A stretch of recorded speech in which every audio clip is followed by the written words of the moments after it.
iniciar a continuação da aula do capítulo 3, do ponto 1 da Confissão de Fé de Westminster.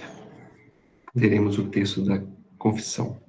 Desde toda a eternidade, Deus, pelo muito sábio e santo conselho da sua própria vontade, ordenou livre e inalteravelmente tudo quanto acontece.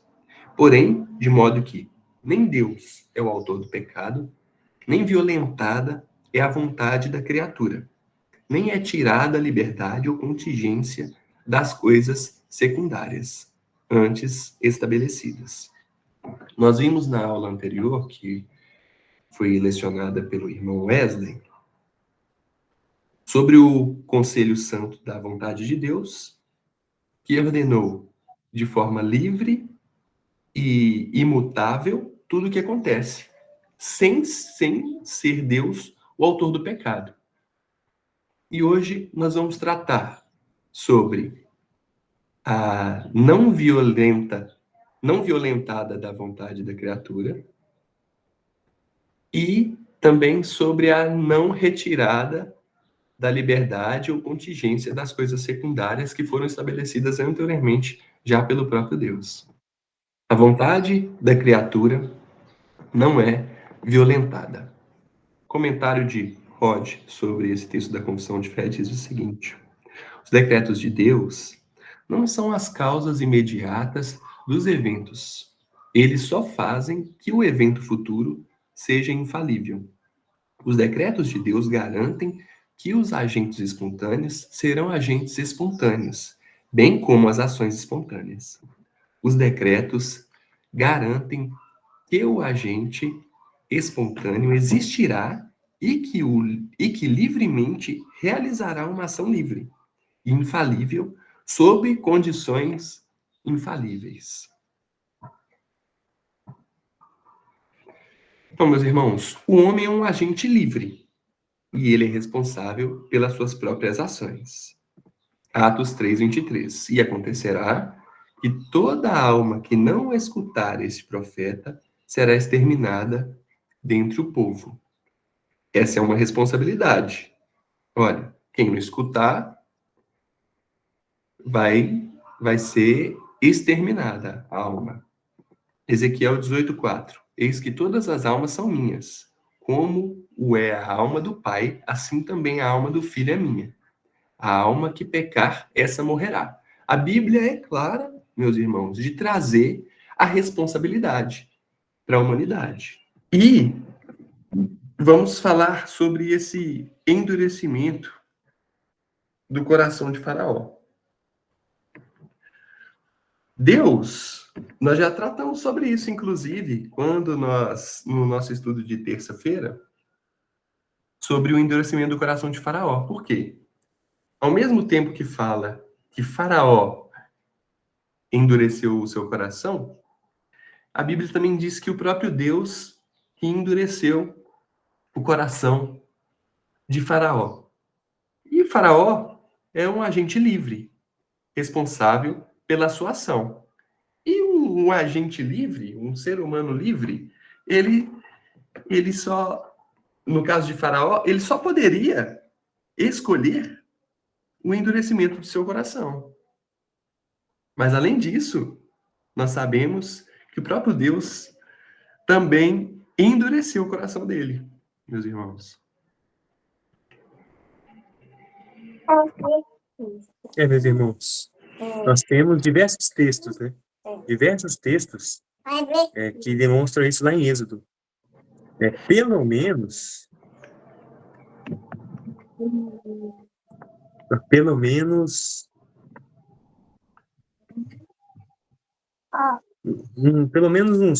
uns 8.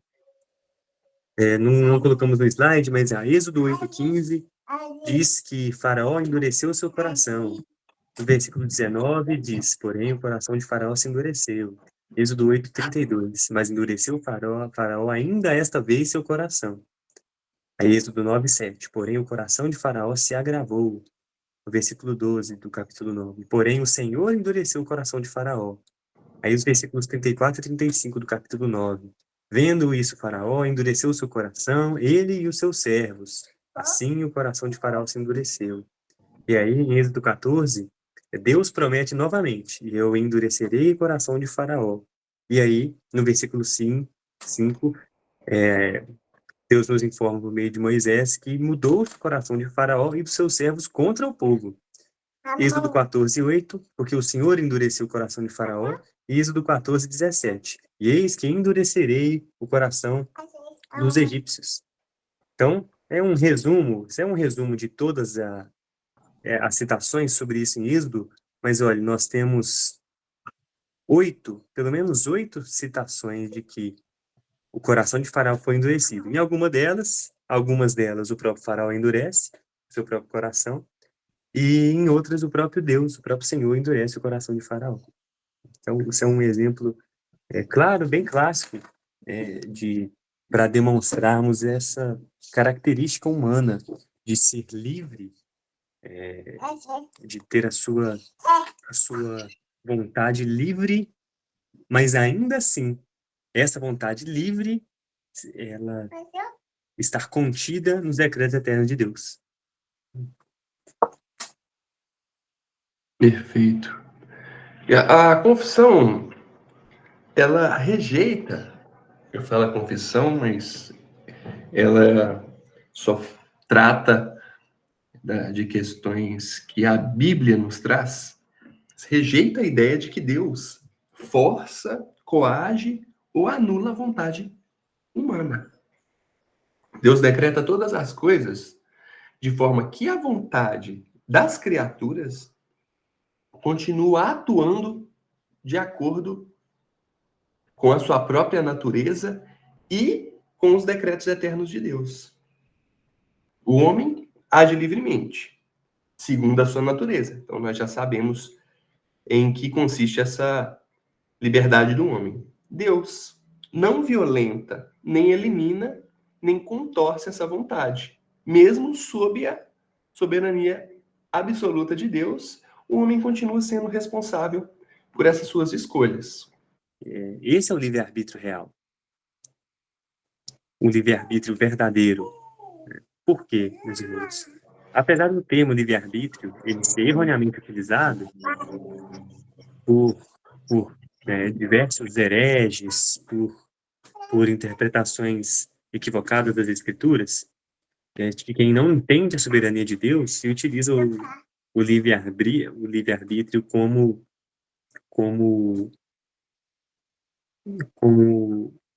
ele não é, de fato, né? Trata a liberdade do homem como absoluta, como nós vimos na última aula no domingo passado. Mas esse é o livre-arbítrio real, meus irmãos. Esse é o livre-arbítrio real. Esse é o conceito de liberdade que as Escrituras nos apresentam. É uma liberdade livre, mas ainda contida dentro dos decretos eternos de Deus. É uma liberdade não é causadora, é uma liberdade que é causada. Pode avançar, irmão, por gentileza. É um livre-arbítrio, como está posto, que não é autocausado. É um livre-arbítrio sujeito ao decreto de Deus. Mas o termo livre-arbítrio, ele não deve ser utilizado. Nós até conversamos já sobre isso em outra oportunidade, né? O problema não é a utilização do termo livre-arbítrio. O problema é o sentido antibíblico que o termo livre-arbítrio possui à luz do pelagianismo ou do arminianismo, por exemplo, do sinergismo de modo geral. Eles utilizam o termo livre-arbítrio como um livre-arbítrio soberano, um livre-arbítrio que sujeita o decreto de Deus. Ele sujeita o próprio decreto de Deus e não é sujeito ao decreto de Deus. Então, na história da igreja e da teologia reformada, nós temos o livre-arbítrio, o termo livre-arbítrio sendo utilizado plenamente por diversos teólogos na história da igreja, né? Contudo, nesse sentido, no sentido correto que ele tem. Então, pode se chamar de livre-agência, como a modernidade prefere chamar de livre-agência, né? Mas não há problema em tratar disso como livre-arbítrio, desde que entendamos o que é esse livre-arbítrio.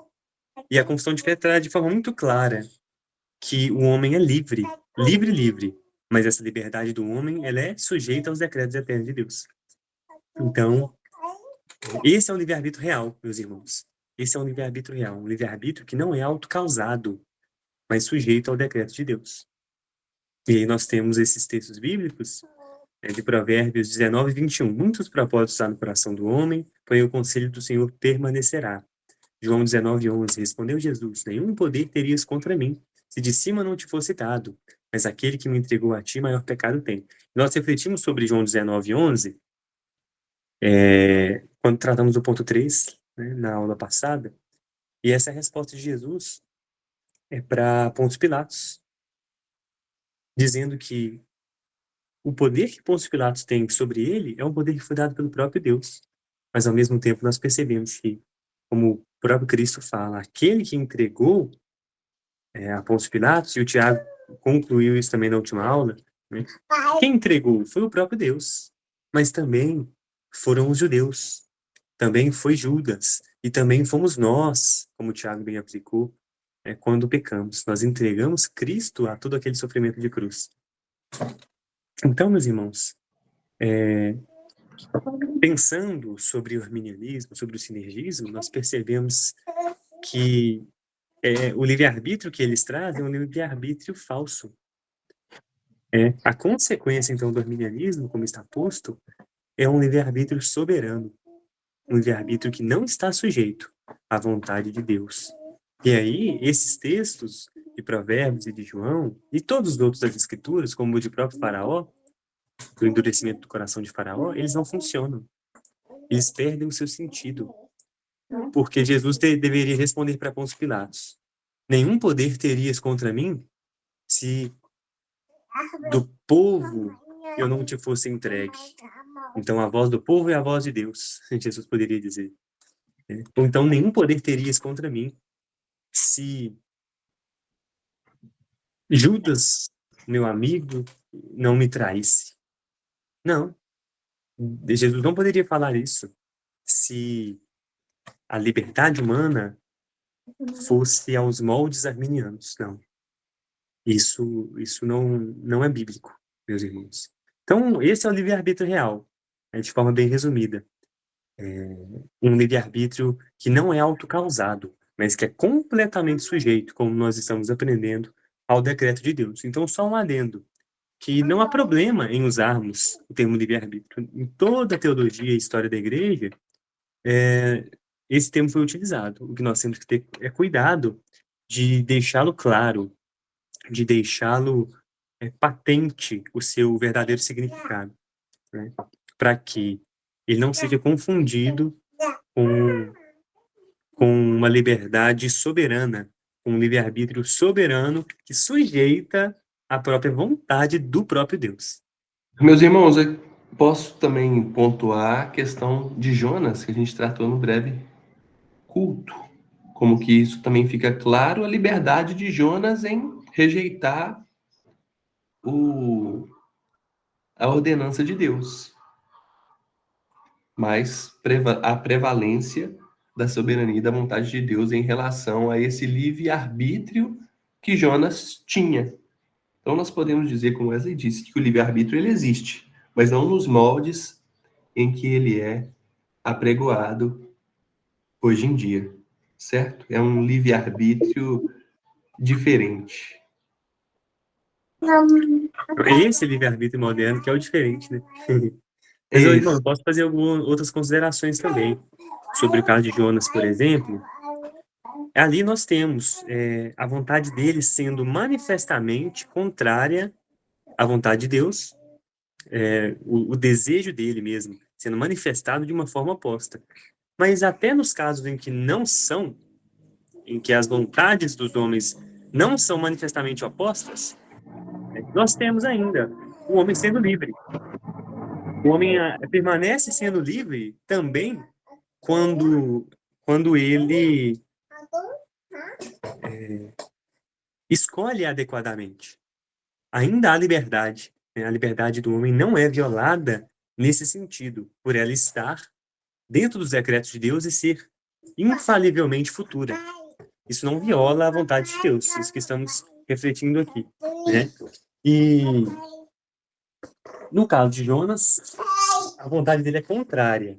É contrária claramente. Mas mesmo se não fosse, ela ainda seria livre. Mesmo se não fosse essa vontade de Deus, ela ainda seria livre. A vontade de Deus seria livre. A vontade desse agente ainda seria livre. Né? O exemplo de Jonas, ele demonstra a rebeldia clara e expressa, e como Deus ignora completamente essa vontade do homem, no sentido de utilizá-la para os seus próprios propósitos. Mas ainda se Jonas obedecesse como outros profetas obedeceram, a vontade desses profetas ainda seria livre, né? E esse que é um ponto chave também sobre a liberdade. Então, como diz aí nos slides, não há contradição em uma ação ser infalivelmente futura e também ser livre. Sobre esse comentário do Wes, irmãos, sobre mesmo uma liberdade, um profeta agindo conforme a vontade de Deus e ainda assim ser livre, parece haver uma contradição, haja vista que a gente vê que Deus é quem efetua em nós o querer e o realizar, como diz Filipenses 2, 12 e 13. Não parece que Deus que está assim nos manipulando e violando a nossa vontade nesse sentido? Haja vista que a nossa vontade seria de, como Jonas, rejeitar o que Deus nos ordenou. Os irmãos poderiam refletir um pouco sobre esse assunto? Não parece que essa vontade é livre só no sentido negativo, meus irmãos? Sim, aparentemente, sem dúvidas, há uma contradição. Aparentemente. Parece que não existe nem sequer uma vontade humana. Só prevalece a vontade de Deus, ao ponto de dizer que não existe o livre-arbítrio. Tudo isso que eu falei, aparentemente. Por isso, quando o que estamos tratando aqui é exposto a uma pessoa que não teve contato com essa matéria, ela fala, isso é contraditório, porque é um tema complexo, né? Quando nós falamos a respeito dessa contradição, há uma contradição que é aparente e há uma contradição que é aparente e há um paradoxo nesse caso. A contradição aparente, que não é uma contradição, é aquela contradição de que se Deus controla todas as coisas, então, como que ele é soberano e nós somos responsáveis? Se Deus controla todos os eventos e todas as condições, quer elas sejam primárias ou secundárias, né? Na verdade, se Deus está controlando todas as coisas, como que nós somos responsáveis pelos pecados que cometemos? Então, essa é uma contradição que ela é aparente. Ela é aparente até o momento em que nós conseguimos perceber aonde ela é aparente. Ela é aparente no sentido, todas as ações feitas horizontalmente, por exemplo, de um ser humano para outro, elas têm que ser medidas a partir da equivalência do ser humano. Por exemplo, nós somos iguais, moralmente falando. Então, um ser humano tem que tratar o outro com igualdade. É o segundo mandamento, né? Amar o próximo como a si mesmo. Por quê? Nós somos iguais em valor e em equivalência. Então, eu não posso matar um ser humano. Eu não posso matar outro ser humano. Por quê? Porque eu não detenho a vida dele. Eu não sou melhor do que ele, ou maior, ou superior, e a vida dele não pertence a mim. Certo? Então, eu não posso matar. Eu não posso cometer nenhum pecado contra um ser humano, contra outro ser humano. Se houvesse como cometer pecado apenas contra outros seres humanos, esses pecados, eles têm, pela equivalência, eu estaria errando porque não semelhante. Mas nenhum pecado é somente contra outro ser humano. Esse pecado sempre é contra Deus também. Então, nesse caso, as ações que nós praticamos contra outra pessoa, se fossem ser apenas ações, por exemplo, tirar a vida de outra pessoa. Você é responsabilizado porque você tirou a vida de outra pessoa, porque você não tem esse direito. Mas a outra pessoa não merece a vida no estado atual das coisas, que é o estado pecaminoso. Ela não merece a vida. Então você não pode tirar a vida dela. Mas ela não merece a vida. Então quando Deus tira a vida dela, porque a vida pertence a Deus, Deus já dá, né? Então, quando você tira a vida de uma outra pessoa, Deus decretou esse tirar a vida. Só que não há pecado no decreto de Deus, porque essa pessoa que morreu merece coisas piores do que a morte. Merece, deve acontecer coisas piores, só não acontece porque Deus usa de misericórdia e graça. Então, todo castigo, toda tortura, tudo aquilo que pode acontecer com o ser humano não é nada que é impróprio ao ser humano em relação a Deus, mas o é em relação a nós. Então, toda vez que alguém pratica alguma coisa contra outra pessoa, essa pessoa peca, ela peca porque ela não poderia fazer aquela ação. Mas Deus não, porque Deus não conduziu aquela ação como de uma maneira pecaminosa. E Deus é justo para fazer como Paulo ele vai falar isso de uma maneira mais como é que eu posso dizer? Ele tenta trazer isso de uma maneira mais não poética, mas de uma maneira mais ilustrada. Deus pode fazer do barro o que ele quiser, né? Então, nesse ponto, nós temos esse aspecto, que é uma contradição aparente. Porque nós somos responsáveis por aquilo que Deus é soberano sobre? É por causa disso. Então, nesse aspecto nós praticamos e Deus também pratica, mas Deus livre de pecado. Mas nós não. Nós agimos, a mesma ação que é praticada por nós, ela é praticada cheia de pecado, cheia de orgulho, cheia de maldade. Certo? Eu vou deixar o Wesley falar, eu ia falar sobre o paradoxo, mas eu não vou falar sobre ele agora, não. Certo. Irmão, pode falar. Basicamente, o que eu disse foi... você tinha feito uma colocação sobre haver liberdade até quando um profeta, por exemplo, obedece a Deus. Que ele estaria obedecendo a Deus de forma livre. Você tem algum comentário sobre isso? Isso, exatamente, exatamente. O que a confissão de fé está tratando no capítulo 3 dos Decretos Eternos de Deus não está diretamente, não é limitadamente a questão da inclinação para o pecado por causa do pecado original, da depravação total. Não é isso. A confissão não está querendo dizer que o homem não regenerado, que ele é inclinado para o pecado e que as ações pecaminosas dele não são de responsabilidade de Deus somente. Isso foi o que nós tratamos na aula passada, no ponto 3, de que Deus não é o autor do pecado. Então, quando nós enxergamos as ações ruins, nós percebemos que Deus não é o autor do pecado, mesmo nas ações ruins. E é o que está sendo tratado agora. Agora, nesse ponto 4, ele está falando sobre a liberdade humana, sobre a vontade humana não ser violada. E essa vontade não necessariamente é a vontade má e inclinada ao mal. A confissão de fé está tratando do seguinte, que qualquer ação humana é livre, mas sujeita aos decretos eternos de Deus. Então, quando olhamos para as ações pecaminosas, nós temos o que o Tiago explicou agora. Quando olhamos para as ações boas, nós temos a mesma liberdade sendo aplicada em nós. Olha, aquele que pecar certamente morrerá.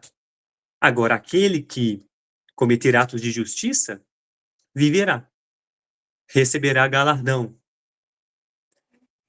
Então, essa mesma liberdade há. Agora, de onde vem essa liberdade? Para fazer o bem, inclusive. Ela vem por meio de transformação do nosso ser, pelo próprio Deus. Mas não é esse o que está sendo tratado. que está sendo tratado é que as ações estão sob o decreto eterno de Deus e elas permanecem sendo livres. Que até as nossas ações que fazemos depois de regenerados, movidos pela transformação do nosso coração, movidos pela santificação do Deus em nós, ela não faz com que essa nossa vontade seja uma vontade mecânica, seja uma liberdade libertária. Não, é, é ainda uma liberdade e não é libertária. Eu misturei as coisas agora. É uma liberdade, não é mecânica. Há sim liberdade nas nossas ações. Porque senão nós não receberíamos galardão também pelos nossos atos de justiça. Por quê? Foi o próprio Deus que nos mecanicamente conduziu aquilo. Mas não é o caso. Deus não mecanicamente nos conduz. Ele nos conduz por meio de seus decretos eternos, que tornam as nossas ações más e boas futuramente infalíveis, mas de modo que nós continuamos livres por elas, pelas más e pelas verdadeiras. Ficou claro? Esse que é o ponto.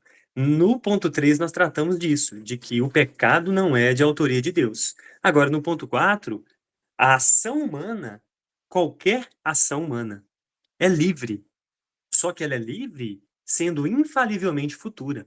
Então, é a ação pecaminosa e também a ação boa de um regenerado. Ela permanece sendo livre. Porque os regenerados, embora Santo Agostinho aplique em nós a ideia de escravidão, e uma escravidão que conduz à liberdade, como o Tiago disse, e isso é verdade, porque o nosso coração de pedra em Ezequiel ele é trocado por um coração de carne, mas ainda assim, as nossas ações estão dentro do decreto eterno de Deus do mesmo jeito que as ações pecaminosas estavam. Entendem? Onde então está essa troca do coração? A troca do coração está que, por meio dos decretos eternos de Deus, as nossas ações que eram más agora serão boas. Mas nenhuma dessas circunstâncias anula a vontade do ser. Anula a nossa liberdade. E esse é o livre-arbítrio reformado, bíblico. É que, seja mal ou boa, nós somos livres para agir, conforme a nossa natureza, conforme queremos, desejamos. E mesmo quando Deus muda os nossos desejos, nós ainda somos livres. É isso que as Escrituras dizem. Então, esse que é o ponto. Há sim, meus irmãos, liberdade, mas uma liberdade não causadora, uma liberdade causada pelos decretos eternos de Deus. Como nós vimos a primeira citação lá do Rod, que é no sentido de que, dessa frase aí que está em destaque, não haver contradição em uma ação ser infalivelmente futura e livre. O ponto é que nós só não compreendemos perfeitamente. Perfeito, irmão. Agora ficou claro o entendimento. E está lembrando também os irmãos que nós vamos tratar especificamente do livre-arbítrio em um ponto futuro da Confissão de Fé de Westminster. A gente acaba esbarrando no livre-arbítrio aqui, porque nós estamos tratando dos decretos eternos de Deus. Mas vai chegar um momento que nós vamos estudar e nos aprofundar melhor na questão do livre-arbítrio. Mesmo quem se baseia na previsão futurística de Deus deve afirmar que as ações futuras ocorrerão infalivelmente, mantendo a liberdade dos agentes, como Wesley mesmo disse. Esse ponto é o seguinte, olha para vocês verem. Há uma crítica feita, vou falar dos arminianos, dos sinergistas, que se baseiam numa compreensão errada da presciência de Deus. Que Deus, na verdade, ele prevê as coisas, ele não decreta, ele só prevê. No corredor da presciência mesmo.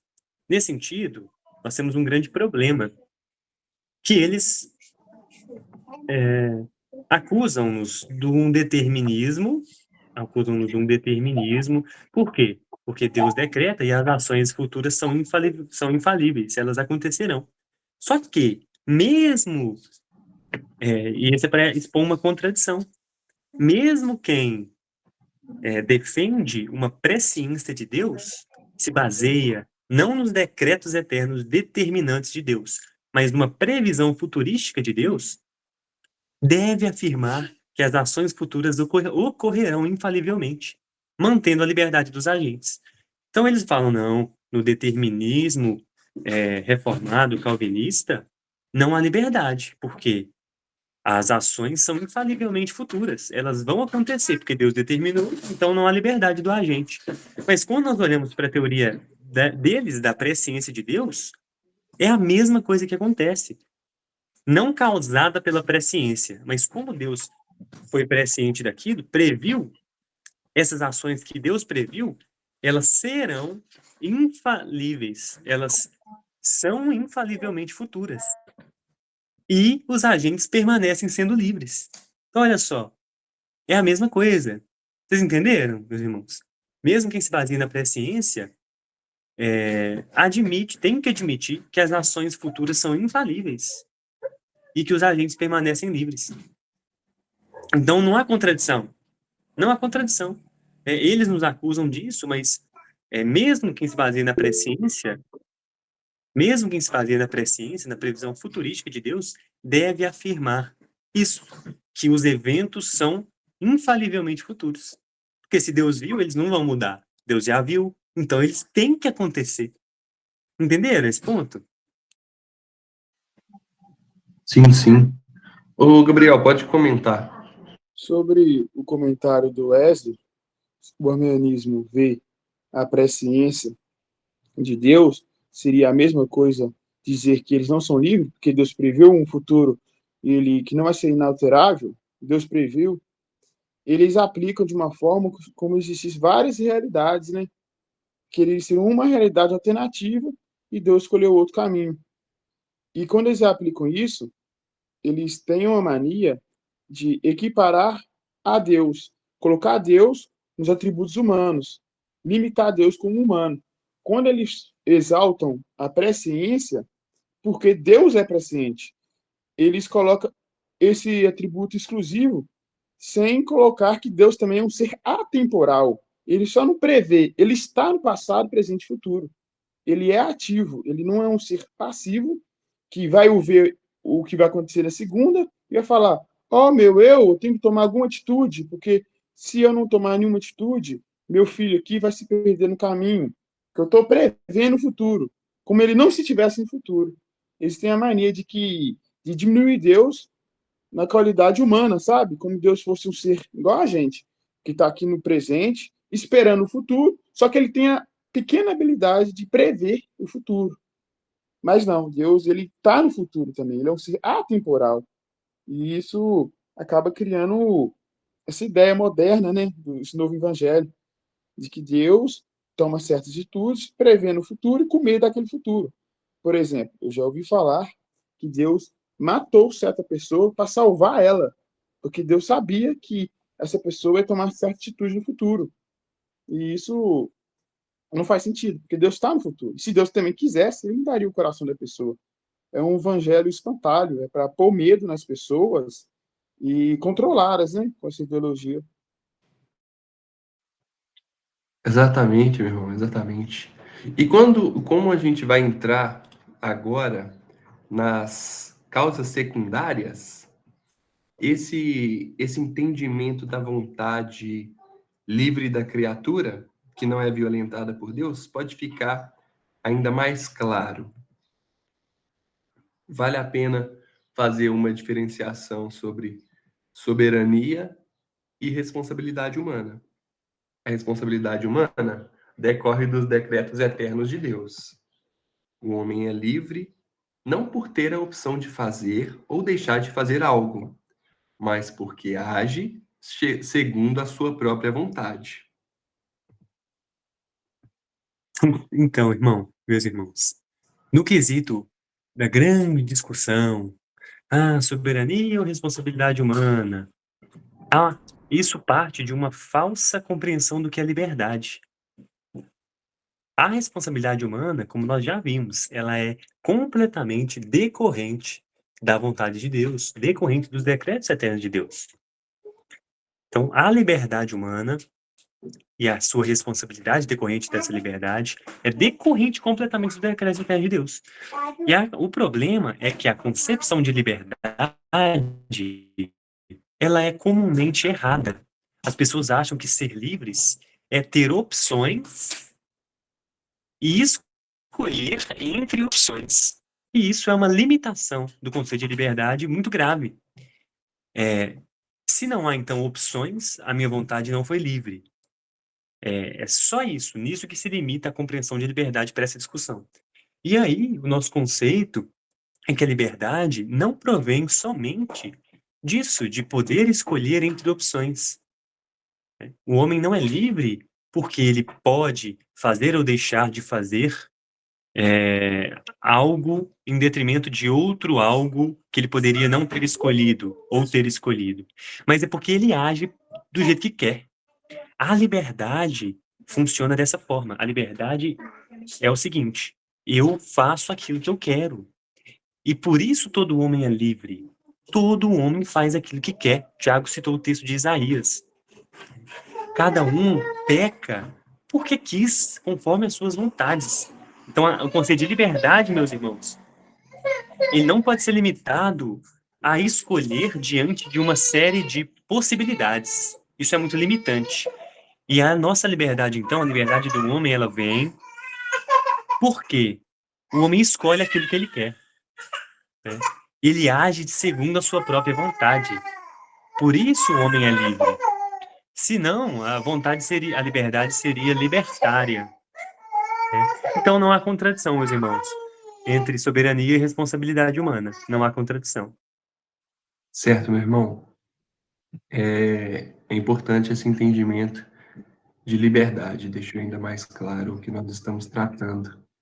Não há contradição de soberania e responsabilidade humana, como nós já vimos na aula anterior, o Tiago também ressaltou muito bem em seu comentário. Ambas coexistem harmoniosamente nas Escrituras. E a liberdade humana e a sua responsabilidade dos atos movidos pela própria vontade vem da soberania de Deus. Deus é soberano. E em sua soberania, ele dá a liberdade para a humanidade e a responsabilidade pelos atos da liberdade da humanidade. Certo? A própria salvação de indivíduos está condicionada ao ato pessoal da fé. Ao mesmo tempo, repousa sobre o decreto de Deus, segundo o conselho da sua própria vontade. João 3,18. Quem crê nele não é condenado, mas quem não crê já está condenado, porquanto não crê no nome do unigênito Filho de Deus. Porque pela graça sois salvos por meio da fé, e isso não vem de vós, é dom de Deus. Deus preparou para que andássemos nelas, caminho das boas obras. Meus irmãos, nós sabemos que existe uma condição para a salvação. Essa condição é a fé. A Bíblia nos diz, a fé em Cristo Jesus, que faz com que somos salvos. E nós sabemos, meus irmãos, que essa fé é um dom de Deus, o próprio Deus que dá. Mas existe a nossa vontade que é repousada no decreto de Deus.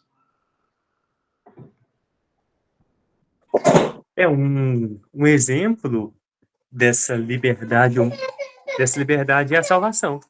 A salvação é um grande exemplo de que a liberdade humana e a soberania de Deus coexistem completamente, né? E harmoniosamente nas Escrituras, sendo a filha, sendo que a liberdade humana, ela está sujeita aos decretos eternos de Deus, como nós já vimos. Então, nós separamos aí esse exemplo da salvação, que é um exemplo claro, né, de que o homem é livre, mas que Deus continua e permanece soberano. De que a ação do homem, ela, apesar de estar nos decretos eternos de Deus, permanece livre. Quando nós contemplamos a salvação, nós vemos isso com clareza. Perfeito.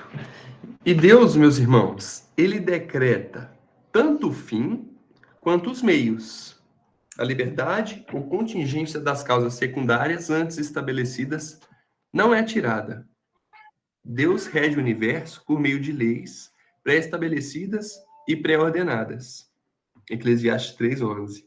Tudo fez formoso em seu tempo. Também pôs o mundo no coração do homem, sem que este possa descobrir a obra que Deus fez desde o princípio até o fim.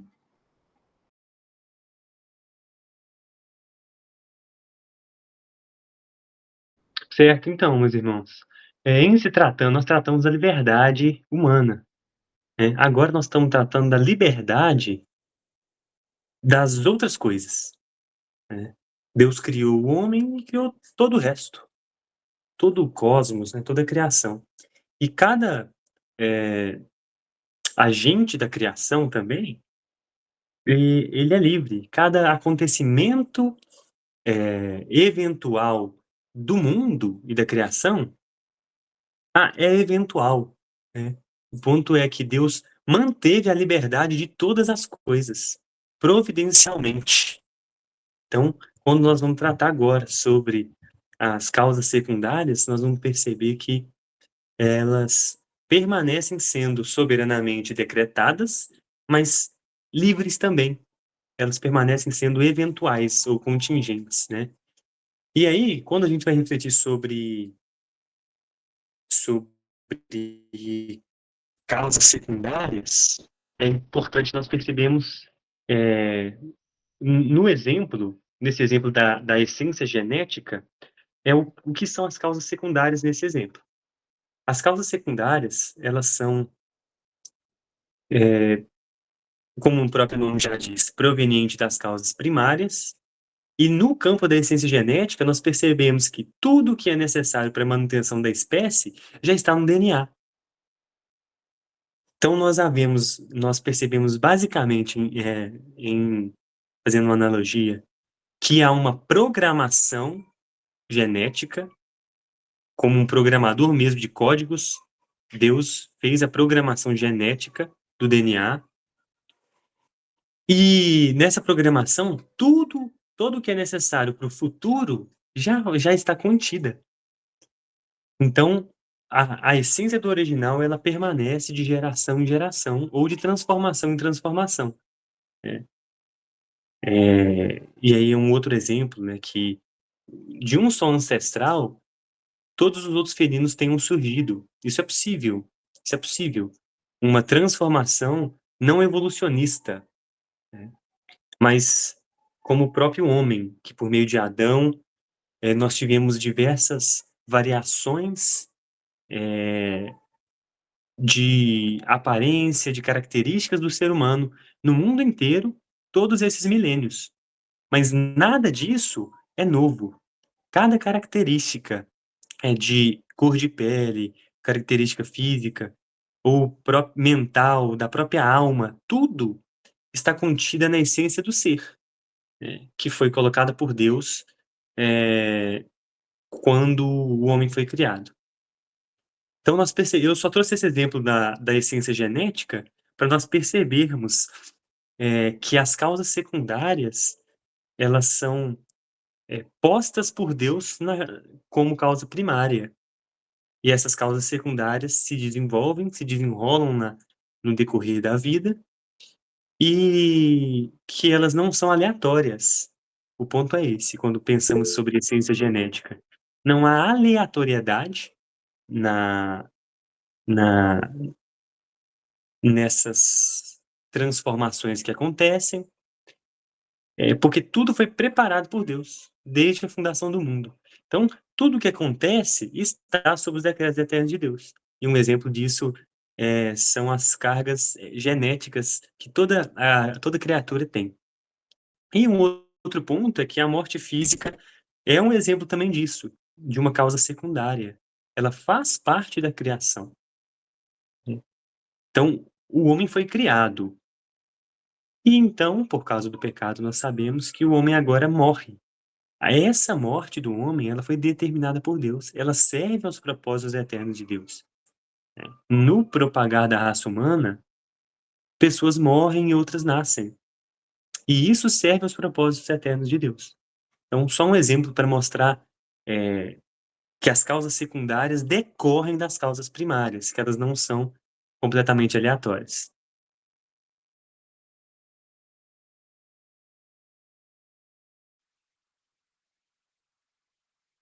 E disse Deus: produz a terra alma vivente conforme a sua espécie, gado e répteis e feras da terra conforme a sua espécie. E assim foi, e criou Deus o homem, à sua imagem, a imagem de Deus o criou. Homem e mulher os criou. Gênesis 1, 24, 27.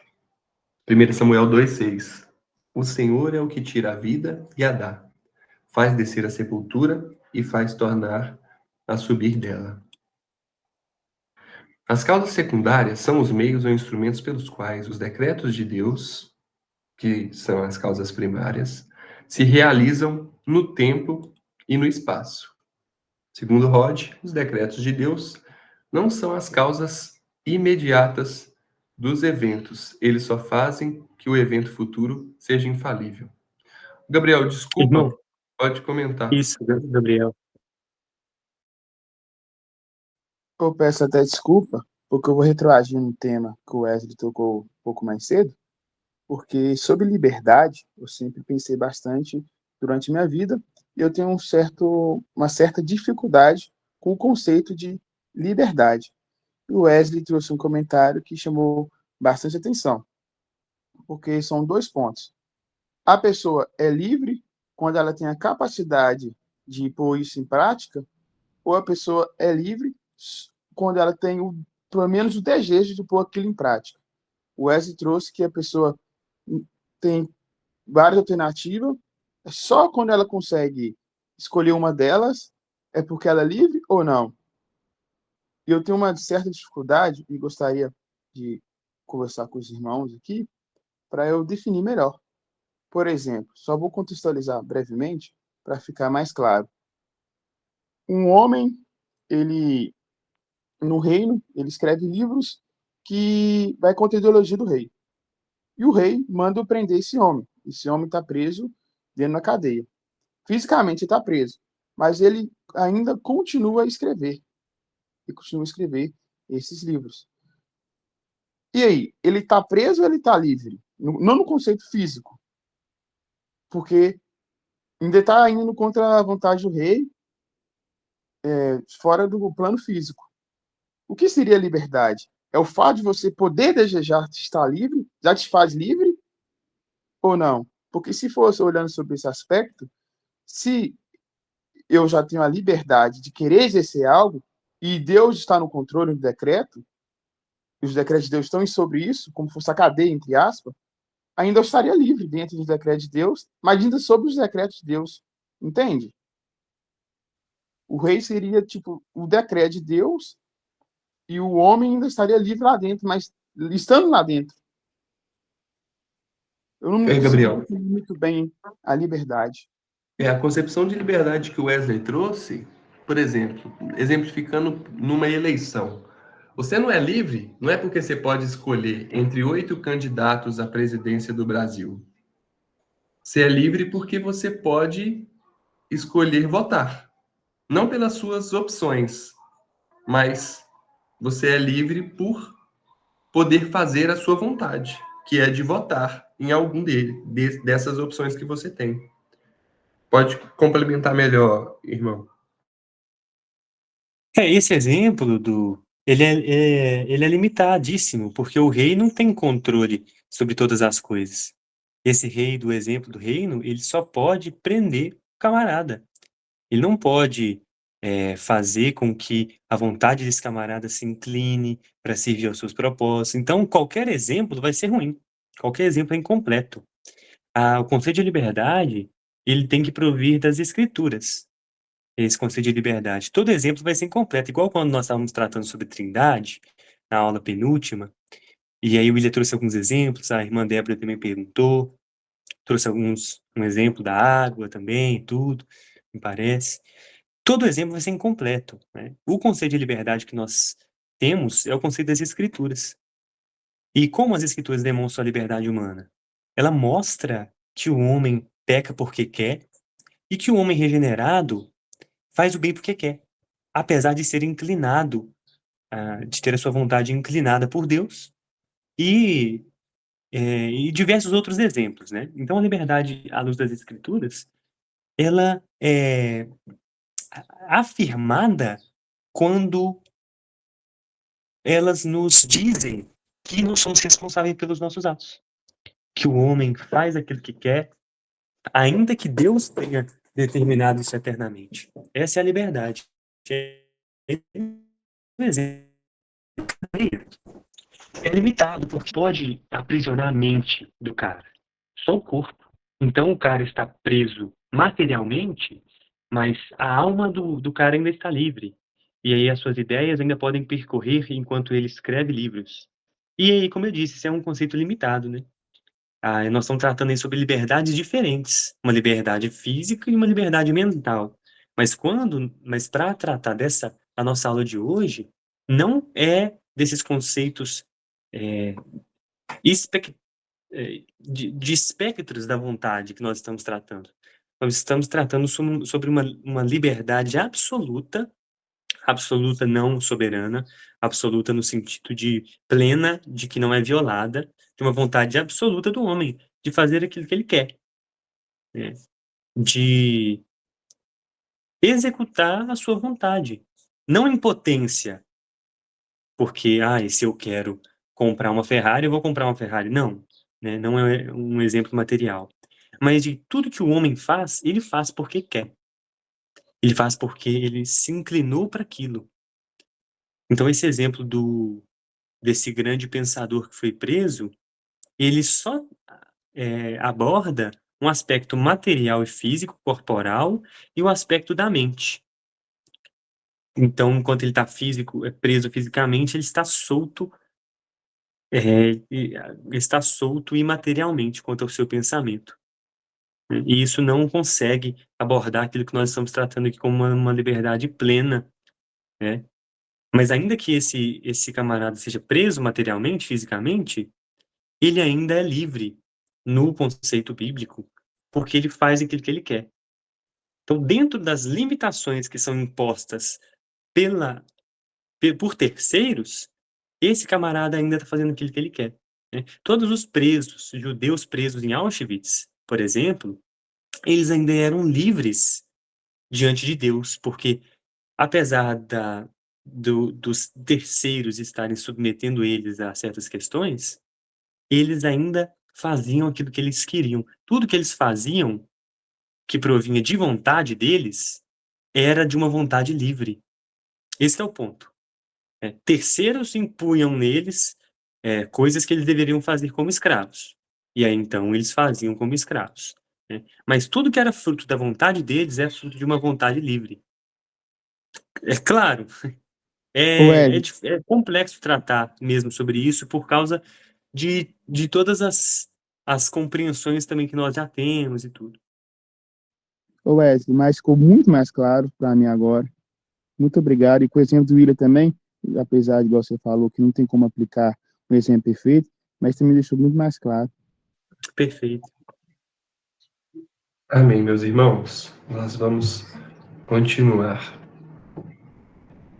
Pelos decretos de Deus, todas as aleatoriedades ou contingências conduzirão os meios aos fins. Lembrando, né, nós tratamos sobre Deus não ser o autor do pecado, sobre a vontade do homem permanecer livre, e agora é sobre a liberdade ou contingência das causas secundárias, né? Para demonstrar que os decretos eternos de Deus são absolutos. Em todos os acontecimentos são infalivelmente futuros. Contudo, os agentes permanecem sendo livres. Essa é a afirmação bíblica. Primeiro, então, pensando nas causas secundárias como meios pelos quais os decretos de Deus se realizam no tempo e no espaço, nós percebemos que todas essas aleatoriedades ou contingências, ou seja, contingência significa eventualidade. Então, que as causas secundárias são eventuais, ou seja, elas são livres. Elas conduzirão os meios aos fins. Então, Deus determinou que todas as coisas acontecessem do jeito que elas acontecem, né? E a liberdade das causas secundárias, ou a eventualidade e contingência delas, permanece livre da mesma forma como a dos agentes. O que nós temos é uma dificuldade de compreensão disso, mas da mesma forma que as escrituras afirmam que os agentes permanecem livres apesar das suas ações estarem dentro dos decretos eternos de Deus, as causas secundárias permanecem livres e contingentes também. Da mesma maneira, a Bíblia afirma isso. E aí um exemplo que nós separamos é o naufrágio de Atos 27. Nós temos ali, e acho que até que o Thiago já pregou uma vez sobre isso na IPB em Garapé. Nós temos em Atos 27 o grande naufrágio, um dos naufrágios, né? O naufrágio narrado que o apóstolo Paulo sofre. E aí nós temos algumas citações desse naufrágio muito interessantes. Por exemplo, o texto é Atos 27, e aí os versículos 23, 24, 34 e 44. Diz o seguinte: porque esta mesma noite o anjo de Deus, de quem eu sou e a quem sirvo, esteve comigo, dizendo: Paulo, não temais. Importa que sejais apresentado a César. E eis que Deus te deu todos quanto navegam contigo. Então, olha, Deus deu todos, Deus promete para Paulo que todos seriam poupados nesse naufrágio. Portanto, exorto-vos aqui com mais alguma coisa, pois é para a vossa saúde, porque nenhum cabelo cairá da cabeça de qualquer um de vós, e os demais, uns em tábuas e outros em coisas do navio. E assim aconteceu que todos chegaram à terra a salvo. Meus irmãos conhecem esse texto aí de Atos 27, do naufrágio. O que nós temos? Deus promete o fim para Paulo. Olha, Paulo, você será apresentado a César, e todos os que estão contigo serão poupados. Deus promete isso para Paulo. Ou seja, o fim é prometido. Agora, e os meios que levaram a esse fim? São livres ou não são livres? Quais são esses meios? As madeiras flutuantes, as tábuas, outras coisas do navio que foram suficientes para salvar todos aqueles homens. Esses meios não foram livres? É claro que foram livres. Agora, esses meios, essas causas secundárias, serviram aos fins. Então, Deus prometeu os fins e os meios foram livres. E os meios livres foram indispensáveis para alcançá-los. Então, sem esses meios livres, o objetivo de Deus exposto para o apóstolo Paulo não seria cumprido. Compreenderam? Os meios permanecem livres. Essas causas secundárias são ainda contingentes, são eventuais, né? Por exemplo, um exemplo sobre isso é que o Sol, ele ilumina e esquenta a Terra. Agora, o Sol não é responsável pela planta que nasce. Apesar de a planta que nasce na Terra precisar da luz do Sol e do calor do Sol. Então, o Sol é a causa primária, agora a causa secundária, ela é eventual, ela é contingente. Por quê? Ela também depende da Terra. E se a Terra for infértil? Mesmo uma semente plantada nela com água e com a luz do Sol, não crescerá, não germinará. Então, as causas secundárias permanecem sendo livres, permanecem sendo contingentes ou eventuais. Dentro desse exemplo também de Atos 27, nós vemos que lá também é dito: se estes não ficarem no navio, vós não podereis salvar-vos. E essa contingência, se não ficarem, não nega o decreto, que é o meio pelo qual o decreto se cumpre. Também é interessante, né, irmão? Perfeito. É mesmo, olha. Nesse caso, parece até contraditório. Uai, existia a possibilidade, então, de a promessa de Deus de que ninguém se perderia não ser cumprida? Porque Deus está falando, se sair, vocês vão morrer. Então, alguém poderia, então, sair? Eis a questão. E óbvio que não. Contudo, eles ainda foram plenamente livres, os agentes, e essas causas secundárias ainda foram plenamente livres. Porque o fato dessa exortação do apóstolo Paulo a eles foi uma causa secundária livre e eventual e contingente, mas que serviu ainda à causa primária e ao propósito final, né? Então há uma aparente possibilidade de eles saírem. E eles, de fato, né, poderiam querer sair, mas eles não quiseram. Por quê? Porque livremente eles permaneceram no navio e livremente cada causa secundária foi também encaminhada para que os propósitos eternos de Deus fossem cumpridos. Então, meus irmãos, isso é livremente, maravilhoso. mas sem desgarrar da vontade soberana de Deus. Deus ordena livremente os eventos, mas parte desse decreto inclui que esses eventos ocorram por meios de causas naturais, livres, condicionais e contingentes, mas sem deixar de fazer parte do decreto soberano de Deus. Meus irmãos, um exemplo também, que é em João 19:11. Aquele que me entregou a ti, maior pecado tem, como já disse, né? A entrega de Jesus foi decretada por Deus. Isso diz em Atos 2:23. Ainda assim, a culpa é da humanidade. Por quê? A vontade dos homens foi exercida livremente. Deus decretou a crucificação. Jesus agiu como uma causa secundária. A sua vontade não foi violentada. Ele fez o que desejou. E Deus não é o autor do pecado. De nenhum dos agentes, né? Nós temos aí agentes pecando, e esses agentes que pecam não fazem com que Deus seja o autor do pecado. Esse é o ponto 3 dos nossos estudos agora. Subponto 3. Nós temos aí atos livres, não pecaminosos, como do próprio Cristo, que são livres, mas são ainda dentro do decreto eterno de Deus.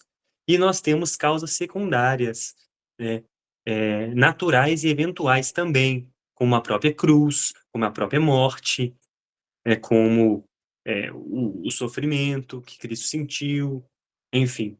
Então, cada aspecto da liberdade criacional das criaturas e de todas as circunstâncias de Deus permanecem sendo livres nesse exemplo. Esse é um bom exemplo também para a gente usar em todos eles, né? Nós usamos ele quando tratamos do pecado, quando tratamos da liberdade humana e quando tratamos da liberdade das causas secundárias. Mas, e como ele disse, as causas secundárias não são autônomas. Esse que é o ponto. Ser livre não significa que ela é autônoma. Ela só é livre. Então, não há aleatoriedade real, desconectada de propósito. Há uma aleatoriedade verdadeira, mas ela não é absoluta. Porque em tudo há propósitos eternos, né? A aleatoriedade, ela está conectada ao propósito de Deus. Irmão, fica à vontade também. Você tá com o Olavo aí, agora a Catarina tá dormindo. Certo. Romanos 8:28. E sabemos que todas as coisas contribuem juntamente para o bem daqueles que amam a Deus, segundo são chamados, daqueles que são chamados segundo o seu propósito. Então, essas causas secundárias que servem aos propósitos eternos permanecem sendo os livres e também permanecem servindo aos propósitos eternos de Deus. Pode. Se o plano de Deus não determinou eventos minúsculos compreendidos no seu sistema para os seus fins por meio das ações livres dos agentes livres, então ele não poderia ter feito nada certo. E o seu governo do mundo seria feito contingente e dependente. E todos os seus propósitos seriam falíveis e mutáveis. Então, meus irmãos, uma coisa puxa a outra. Não tem como a gente desvencilhar as causas secundárias dos decretos eternos de Deus. Por quê? Porque senão os propósitos de Deus poderiam ser falíveis. mutáveis. E isso quebraria a eternidade de seus decretos e a sua soberania. E isso, como nós vimos na última aula, a soberania só mudaria de lugar. Ela Aí as passaria causas secundárias passariam a ser a ser absolutas e soberana. soberanas. Assim como o livre-arbítrio, assim como a vontade humana, enfim. Exatamente, meus irmãos. E temos algumas aplicações para a gente poder encerrar. Essa aula foi o Wesley que preparou, mas por causa do Estevão, da presença do Estevão e da Catarina no lar do irmão Wesley, ele ficou um pouco impossibilitado de dirigi-la. Então, essas aplicações, vamos lá. A soberania de Deus deve nos trazer plena paz, absoluto descanso e confiança no Deus. Nada é aleatório, como nós já vimos, tudo está dentro do propósito eterno e santo de Deus. Irmão, pode dar prosseguimento, por favor. Meus irmãos, algumas aplicações para nós sobre esse assunto dos decretos eternos de Deus, né? Nós devemos ter plena paz, absoluto descanso e confiança. Por quê? Porque tudo está dentro do propósito eterno e santo de Deus, meus irmãos. Então não há margem para o contrário disso.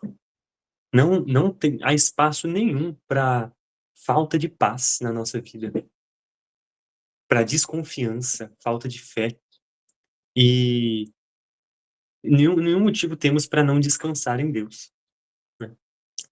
Uma outra aplicação para nós, meus irmãos, é que quando nós reclamamos, o alvo da nossa reclamação é a vontade do próprio Deus.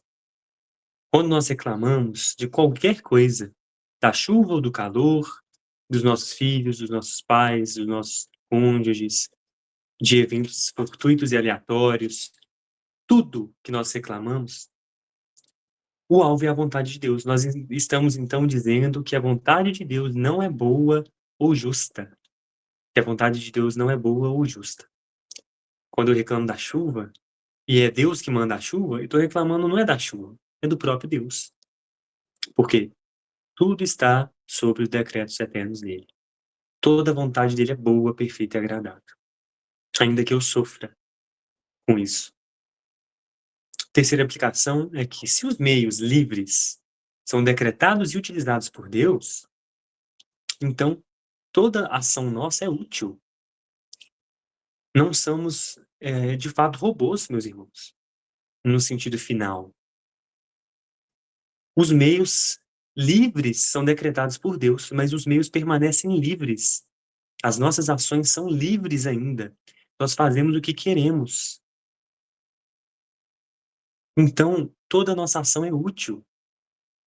E, portanto, nós devemos, meus irmãos, orar, nos arrepender, obedecer, testemunhar, amar e servir.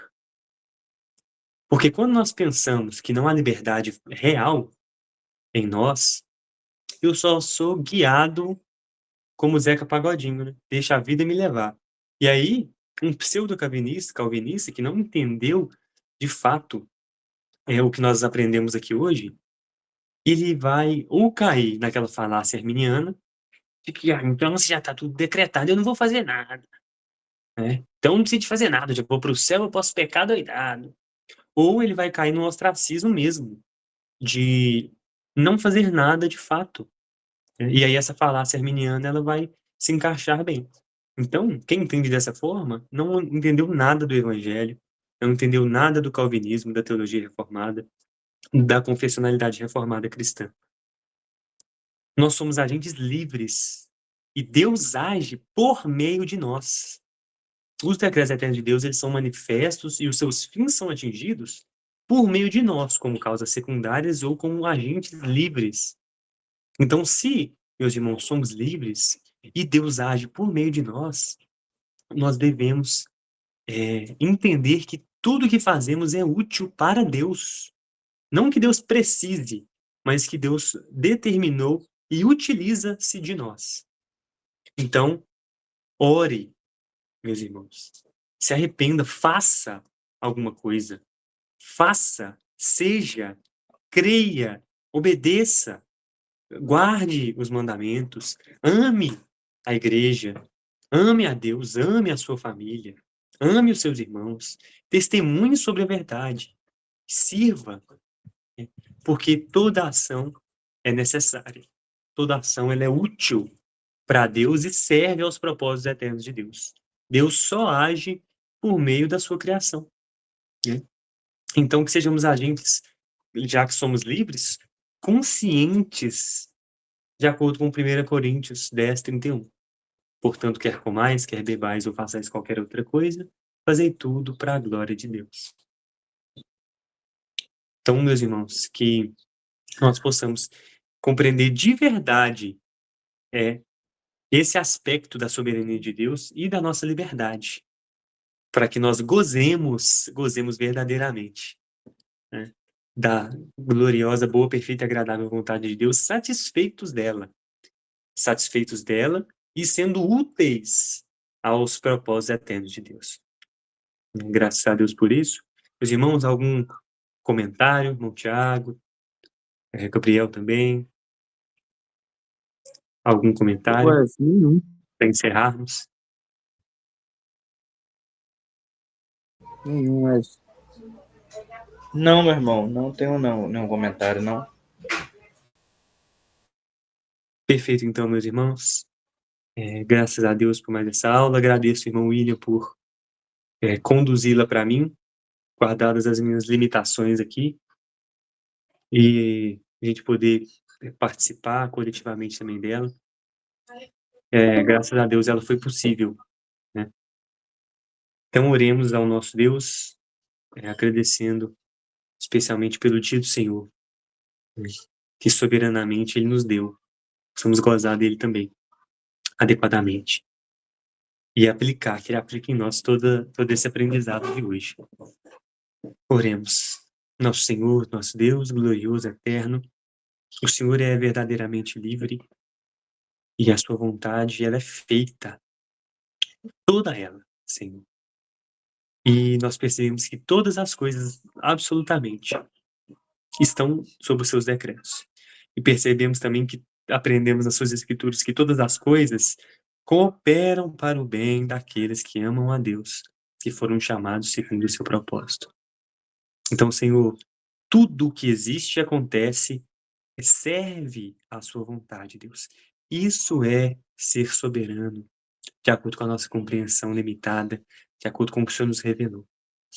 Que essa verdade, Senhor, de que o Senhor é soberano mesmo sobre tudo, nos transforme, nos torne completamente dependentes do Senhor.